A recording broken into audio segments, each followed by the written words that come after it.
And so let us kick off. Let us kick off and let us kick off as we always do in cinema and let us talk the life of Chuck. So I'm going to I'll yeah, You surprise carry on. surprise I'll do most of the talking here. And so the life of Chuck, this is a Stephen King, it was based on a Stephen King novella. So it's a Stephen King adaptation, and now the current king of Stephen King's adaptations, whether be it on TV or on screen, is Mike Flanagan. So he did Gerald's Game, he did Doctor Sleep. The guy he knows what he's doing when it comes to Stephen King adaptations. And this is based on a novella, and it's told in three parts. So the big thing about this is that, like, if you've seen the poster, you see Tom Hiddleston's face as some guy called Chuck, and it's like, and it's based in three parts. Tom Hiddleston only shows up in one of these parts, quite frankly. He only shows up in one of these parts, and it's told in reverse order. So Act Three starts off, and in Act Three you have it's led by Chiwetel Ejiofor and Karen Gillan, and it is essentially you're in an apocalyptic setting, but it's not like, it's not a histrionic apocalyptic. It's not like everybody going, oh my god, the world's ending or anything like that. It's a very sort of like by the by. It's kind of like do you remember the film Don't Look Up? That was on Netflix about the end Yeah. of the world with a meteor coming with Leonardo DiCaprio. It's kind of like, imagine you're in that world, and so Chiwetel Ejiofor plays a teacher who's trying to teach these students, but each day fewer and fewer students are coming to class because they say California is falling into the sea. The internet keeps breaking in and breaking out, and people are like, is this time, is it going to be gone for good? And in the middle of all this whole thing, where people are slowly beginning to realize, like, Karen Gillan plays a doctor who is in a hospital. They call themselves the Suicide Squad because most of the people who are in the hospital are people who have attempted to kill themselves. And little by little, the hospital just keeps getting emptier and emptier and emptier. And people essentially they slowly come to the realization the world is ending, why even bother? And then all of a sudden, these billboards start showing up everywhere saying, thank you, Chuck. Thank you, Charles Krantz. Thank you, Chuck. 39 great years. And then the billboards show up, and then they show up on, like, on bus stops, and then they show up on TV ads. And even though the TV stations are going down one by one, this seems to be the only thing that's on TV. Just something saying, thank you, Chuck. 39 great years. And they're like, and everybody's wondering, who the hell is this Charles Krantz? Who is this guy? And you go, so and that's the first act, and I'm not even sure. I feel like to say anything else might be a spoiler as to what Yeah. happens in that first act, but you have a post-apocalyptic session. And then the second act is the one that Tom Hiddleston shows up in, and he plays Chuck. He plays a grown-up Chuck. And this is all about a woman who is drumming at the side of the road. She's a busker. She's drumming at the side of the road. She sees Chuck walking towards her, and so she starts just doing like a beat that for her is like, I think they call him something like Suit Man, because this whole film is narrated by Nick Offerman. So Nick Offerman does this voiceover throughout the whole film, and it's like, that she sees, like, businessman. She sees businessman coming, and she starts drumming like as he's coming. She thinks he's gonna go past, and when he goes past, I'll go and start drumming something else. But he actually stops. He stops by beside her and starts dancing, and then he brings a woman out of the crowd, and then essentially, Sharon, you would love this section because it's essentially a Strictly show dance. All right. It's essentially a Strictly show dance. Let's put it this way: Tom Hiddleston spends more time in this film dancing than he does speaking. I think if you actually totted up his number of lines in this film, it is way less than the number of times he's dancing and the amount of time he's dancing in this film. And the second half of the second act is just him dancing and all that, and so it's about this Chuck, and then it goes back in his life again to Act One. So the film ends in Act One, and this time you have Chuck as a kid, and you have Mark Hamill as his grandfather, and Sean, did you recognize I his was going to grandmother? say, did you reckon? I didn't recognise him. You didn't recognize Mark Hamill? Mark Hamill, not to start with. No, Yeah, I didn't. I yeah, no, didn't. He was. he's a long way from Luke Skywalker. Yeah, And true.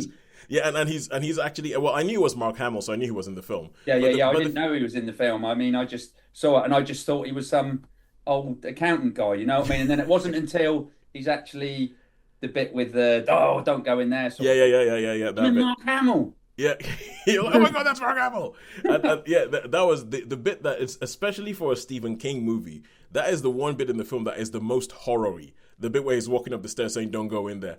It's actually quite shocking. Apart from one sound cue that they use, but never mind about that.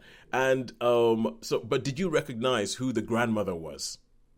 I didn't actually. I know. I like the sort of movement and that. Who was the grandmother? It Enlighten was me. Mia Sarah. Mia Sarah, otherwise known as the woman from Ferris Bueller's Day Off, or the girl from Ferris Bueller's Day Off. All right, but I'm not a big fan of Ferris Bueller's Day Off, so I I probably. mean, But neither am oh, I. what the young girl that went with him? Exactly. Oh my God, She's the really? grandmother. She's the Freaking grandmother. The no. thing is, like, and I neither am I a big fan of Ferris Bueller's Day Off, but I'm a big fan of Mia Sarah. And I spent the whole film looking at her face, going, "She looks familiar. She looks." And then about halfway through, I was like, "Oh my God, is that? I think that's Mia Sarah. I think it's Mia Sarah." But anyway, so the final bit is about Chuck and his grandparents and him growing up with his grandparents and what happens there and everything like that. And this is Stephen King in more sort of, I think this is Stephen King almost more like sort of Shawshank Redemption territory. It is not him in scare the pants off you territory. It's not him in like It territory or anything like that. It's a lot more about life, and it's a lot more about what life means and what the connections you make are and what happens, blah, blah, blah. But because it's Stephen King, there's a little bit of like some supernatural fluff thrown in there as well. And Sean, what did you think about this? Yeah, well, okay. When I saw with the first act, I was like, oh, I wasn't really sure where it was going. I Yep. thought, what's this? Yep. And I thought, where's Tom Hiddleston then? For goodness sake, I thought this was a Tom Hiddleston movie, and of course, and then, and I mean, yeah, and then in the second act, and I mean, the dance scene was. He's a good dancer, isn't he? Yeah, I Tom mean, Hiddleston is a good dancer, really, yeah. really good. Minded me Yeah. a bit of La La Land, a little bit like A the little bit, yes, yeah. little Yeah, bit yeah. like that. Especially when he pulls the The ginger girl from bit, the you know what I crowd, yeah, mean? yeah. But yeah, and then the first act it just got better. So each act, I think, personally speaking, and I think the is it the first act, the one with the when he's the boy, or that's That is Act One, but is the third act you see third act, yeah. because this And goes backwards through his life, kind of thing. that's it. And yeah, I mean, I just thought, I thought they were brilliant actors. Yeah, yeah, yeah. I It's think really, everybody, really good. And I love especially the the first teachers. act, because the first act is mostly held by a kid who plays the young Chuck, and I Yeah. think he was really good. Yeah. Yeah, yeah, yeah. And I mean, I like the teachers in it. I thought the teachers are really good. And I'm trying to think what the Carl Sagan word was. It's not materialist, is it? It's something like Or the all cosmic calendar. yeah, because there's a quote that the teacher says, and I can't remember, like because of the one teacher when the in the class thing, and she Yeah, yeah, she, yeah. she quotes that, um, and it's Oh, like. I think it's like, oh, I contain multitudes or something like that. Multitudes. Thank Yes, I you, contain, Coach. I contain Yeah, I know I multitudes. could rely on you. Multitudes, and yeah, I mean it really. So going from the first or third act, whatever, it got better and better, and I got in the last bit. I just thought, and I've been thinking about this all day about multitudes and stuff, and I Yeah. just felt really good about it and how it does affect your life, like the people we meet, like you guys, that I've met through the life, and all the Yep. things that happen through life, and how it shapes you, and like if you want to be one thing, but lots of people have said it, like Guardians or whatever have said, Yeah. oh, So you don't do this can't, thing, be this yeah, thing yeah, yeah, instead. There's no you're money in not gonna that. you're Yeah. not gonna make any. Yeah. So if you aspire to something and then you sort of said, no, you need to be this rather than because you're not going to make any money, it's a hard Yeah. career, blah, blah, blah. And I just thought, yeah, I don't know, Toes. I just really, really, I felt good at the end. I felt Yeah. good I think at the end. So, but the it first of all, the first one, I'm just thinking, where's Tom Hiddleston? This is a Tom Hiddleston movie. But yeah, so for me, it got really, really nice, and I felt really, really good at the end. Yeah, I think this film, because if you see any poster for this film, there is the 90% chance you see the words "life affirming" plastered across this poster. And this film is one of those really, really difficult things to do, where it's a film that is trying to be life affirming, and it's so easy to mess that up. It Yeah. is so easy to do a film that's trying to be earnest and sincere, and that without coming across as like the cliche of "and the true treasure was the friends we made along the way." Yeah, And it's like, and this film kind of does that, but it does it in a way that you kind of that there were multiple times during this film where I got choked up. There were multiple yeah, times yeah, yeah, yeah. especially at the beginning of Act One, which is the third one that you see, where something happens when he's quite young.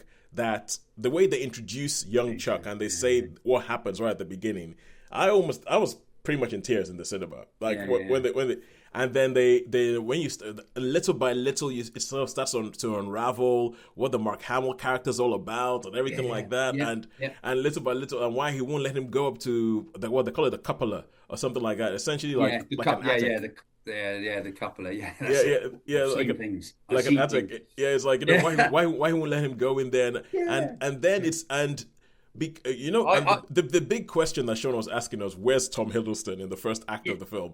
The film leaves it up to you to figure out why the heck he's not in the first act yeah, yeah. and what the heck the first act that you see is actually all about and what is actually going on there. I think at the end they do explain, but you can still sit down and you can have like long philosophical, deep conversations as to so what exactly was going on in the first act of the film. Oh, yeah, yeah. So Yes, and I think it keeps having there's a bit where Mike Flanagan has a little cameo himself. The director actually shows up in the film. They have all these different people. You have like Matthew Lillard shows up and all these great actors who just show up for 5 minutes. 5 minutes. Yeah. That's 5 minutes. And it is well acted. And as I say, It's I know brilliantly. I Oh, keep going back to Carl Lumbly shows up as the old guy who he yeah. meets in the on the bus stop.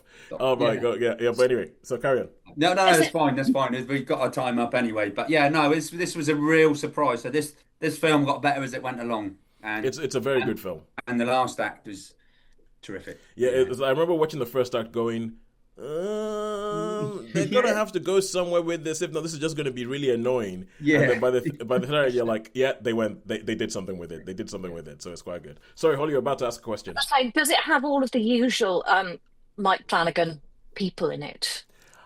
I didn't. I'm actually just pulling up the cast because I have a list of people I expect to Oh, see in actually, Mike yes. Flanagan. Rahul Kohli. Rahul Yes. Kohli does show up. Rahul Kohli is in the film.